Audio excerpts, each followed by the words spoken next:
delicious co-creators. Lilou here on the Juicy Living Tour today. I'm at Common Ground in Kauaʻi, in the beautiful island of Kauaʻi with Alaya. Hello. Yes. Hello. How are you doing? I'm well. Well. Thank you. We're going to speak about your baby. Yes. Your baby called The Sovereignty of Love. I can't come to Hawaii without speaking or without interviewing somebody on the Ho'oponopono, of course.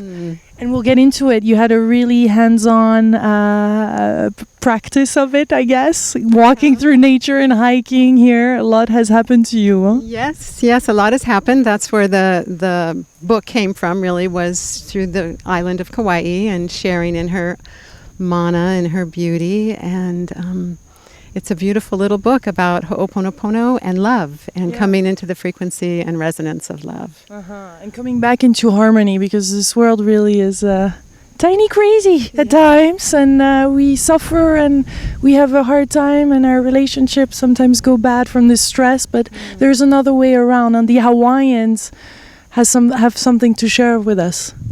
The Hawaiians do. Traditionally, Ho'oponopono is used with the family and with the community to bring about harmony and conflict resolution. It's an art and a beautiful gift that the Hawaiian culture has given us. And this particular book is about doing Ho'oponopono with yourself. It's about bringing back your frequency of a denser frequency of your pain and your suffering back into resonance with your love, with the high frequency of love, which is your sovereign nature and your sovereign state. So it's very much about vibration and frequency and reclaiming responsibility to live in a harmonious life. I love the story and how the book begins with this bowl of stones and how we this bowl of light, I should say, and then there's stones that we can't let go of the stones, but we can turn them into something more beautiful, huh? Like crystals. Yes, beautiful. There's this beautiful Hawaiian story, and it's called The Bowl of Light. And in this story, each child is born with a beautiful, shiny bowl of light. And if they care for this light and nurture it and trust life and live in the love and the harmony that they are, then they live a rich, beautiful life. And if they don't trust life and they come into fear or judgment or become ashamed, they drop a stone into their bowl of light. And eventually, if they continue to live this life not connected to their love and to their essence, then the bowl becomes full of stones. And in the story, you're able to just empty out the bowl, just dump the bowl, and then the stones go away. And in this book, I use it metaphorically as the stones are our pain and suffering. It's where we've denied life or haven't accepted life, and this is what creates our pain body or our conditioning, which is a dissonant, denser frequency than who we really are. We really are this beautiful vibration of light and love. And when we learn to bring those stones, if you will, back into harmony with their essence, which is love, then we live this beautiful, resonant life of sovereignty. And so the Ho'oponopono is about bringing our conflict and our pain back into resonance with our sovereignty, with our love. So that's what life is really about, isn't it? There's no need of the suffering, and there is techniques and there is ways out of it. Tell us how did you practice it on yourself and what you had to really let go of in this process? I think letting go of my story, letting go of my ego, letting go of what's not true for me, and really coming into the embrace of my heart and taking responsibility. Self-responsibility is key to this practice, and becoming responsible for what we want to create in our life. And ultimately, it's coming into the frequency of our heart and our essence and bringing the dissonant frequencies back into that resonance with who we really are, which is a juicy, loving, beautiful being. That's why I was excited when you invited me, because that's the practice that's described in this book, is recreating that relationship with the essence of who we are and coming to know our pain and suffering as a friend and being able to embrace it with our presence, with our love, and thus transmuting it back to love. Even when it's physical pain? All physical pain, I believe, has an emotional or a spiritual component. In my acupuncture practice, I have a lot of people that come with physical pain, but in essence, it's just stagnant chi, in what I refer to as stagnant love.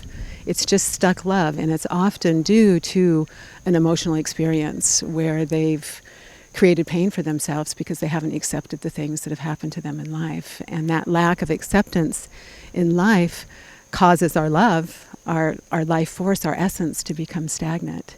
And so the physical plane is often related to an emotional component. And when we learn how to see our pain and our emotional suffering and how to bring it back into harmony through the practice of Ho'oponopono, then the physical pain often will just go away. You know. So it's forgiving and loving, thanking. Is that the process? Yes, that's the process. The process is, it's very much about frequency. It's about sympathetic resonance. And the way I look at it is a tuning fork analogy, is that our pain and our suffering is just a tuning fork that's singing an old, sad, dissonant song. And then we have our presence, the truth of who we are, our conscious presence, I refer to it as.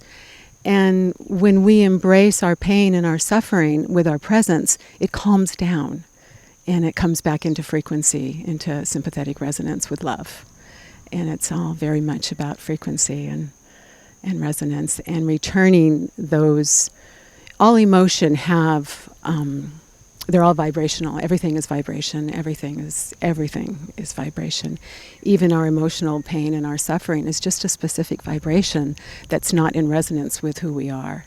And so when we acknowledge that and we learn to see what's causing our pain and suffering, we can consciously invite it to come home to love.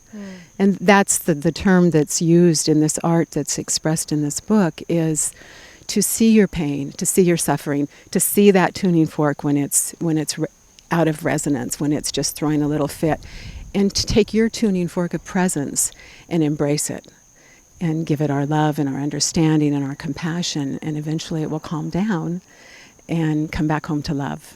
So the phrase I use is, thank you for showing me your pain. And I'm talking to myself, I'm talking to my child, or my pain body, as Eckhart has so beautifully coined it.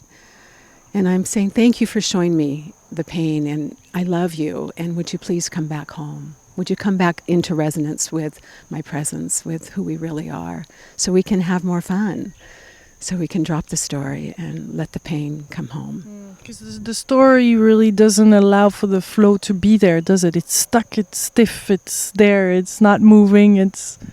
That's exactly it. It's stagnant chi. It's stuck love. I call it stuck love because all we are is love, this bowl of light. That's what we're born with. But because we deny life instead of accepting it, we drop these stones. So we can't just dump our stones out, but we can transform them into beautiful crystals that really do represent a beautifully richly lived life. Why do you see it as crystals? Pardon me? Why do you see us or that as crystals then? It's way more attractive than stones, and they're bright and they're light and they're vibrating at a high frequency. You know, we have all of our life experiences to grow from. And when we can accept them and see them and learn from them, then they become jewels. They become crystals, gems in our life. And so the word sovereignty is interesting how it came to you through this hike. All of a sudden, the word came through, sovereignty of love. Yes. I was. A lot of this book came from the top of a mountain here in Kauaʻi, Sleeping Giant, and I had been given the message that I would write a book about love, and I had no idea what that was going to be about. But I was hiking down that day, and it's this book, and the title came, Sovereignty, the sovereignty of love, and I went home and I Googled sovereignty because I really didn't know what it was. I'd heard about it, and it's really our highest autonomous state. It's returning that which isn't in resonance with our highest frequency back home. It's bringing it home to love. And so this is really how the book was written, from the top of this mountain. I would get inspirations or visions, and I would go home and Google and research, and one of my favorite aspects of it is the sacred geometry component and the holographic universe, and how we create our universe and our reality, and how we can shift that through our presence. And so it weaves together beautiful pearls of science and religion and wisdom, and presents this very, very simple practice, which is really just about coming into our heart's embrace, coming into our heart and calling on our heart. One of the chapters in the book is about heart coherency, coming home to our heart's frequency and bringing our mental chatter and our pain into that vibration so we can come into coherency. And it's a very simple practice. Again, it's just recognizing that we're in pain, recognizing the pain body or the conditioning throwing a little fit. Often I relate it to just a child throwing a tantrum. You know, our pain will just want us to believe in the story that we're suffering and that we should go into resonance with it. And it has this tuning fork that's just going off at a dissonant, throwing a tantrum basically, like a child would throw a tantrum. And when a child throws a tantrum, the best thing that we can do is to show our compassion and our empathy for the child. You know, to empathize and hold the space for it to do its story and to quiet down. So that's what we do with our presence. We watch this dissonant tuning fork and we stay in our presence, and pretty soon it calms down and it comes into sympathetic resonance with us instead of us going into the pain with it. Often we buy our story. We think that's who we are. You know, we are our pain or we are our story. And then we just go into our story when we don't need to, when we can become the observer of our story and offer it our love and offer it our presence and invite it to, do you want to come home? You want to come home to love and create this relationship with our pain. And that's the juicy part. That's the part that is so precious and so beautiful. The story can fall away and we can really live in that sovereign state, in our sovereignty of love. Beautiful. Well, thank you for this delicious, juicy moment here on Kauaʻi. I wish we had more time, and I know we'll have more time later on. It's one of these days, my juicy co-creators. There's so many beautiful people here to interview on the island. Yes. It's such a blessing to be here. Thank you. Thank you for fitting me in. So I appreciate it. Thank you for this moment. Yes. For sure. Thank you. Now I saw the book and the way it all happened, and there's a beautiful story behind it. And there's a website, and of course the book is available on Amazon and all over the world now. So yeah. And I just saw the book and I was like, yeah, right on. I love it. I love the content and the place where you did it from. So well done. Congratulations for the courage it takes to put a book out and coming out. Yeah. Thank you, Lilou. You're welcome. Much love, my beautiful co-creators from delicious Hawaii. Aloha.